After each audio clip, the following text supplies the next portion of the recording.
Tokyo was quick to condemn the Hermit Kingdom's missile launch, calling it a grave and serious threat. Together with Seoul and Washington, Japan called for an emergency UNSC meeting to try and pile more pressure on the regime.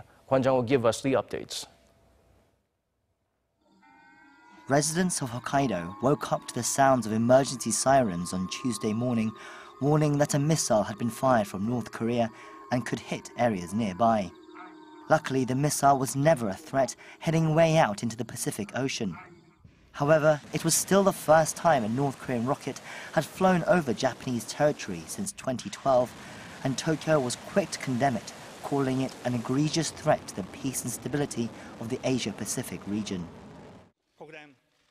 We have lodged a strong protest with North Korea to that effect. I call for an emergency meeting of the United Nations Security Council, and we will demand even stronger measures against North Korea. Abe later held a 40-minute phone call with President Trump, who assured the Japanese Prime Minister that the US was 100% with Japan. A senior Tokyo official also told Kyodo News that the two leaders agreed that the time is not right for dialogue with Pyongyang and that increased pressure is needed instead. South Korean Foreign Minister Kang Kyung-hwa also made a call to Washington and spoke with their US counterpart Rex Tillerson.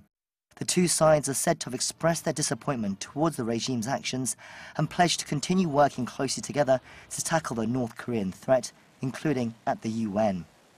South Korea, the US and Japan have jointly requested an emergency meeting of the UN Security Council. It's set to convene later on Tuesday, and the three allies are likely to call for further pressure on the rogue state.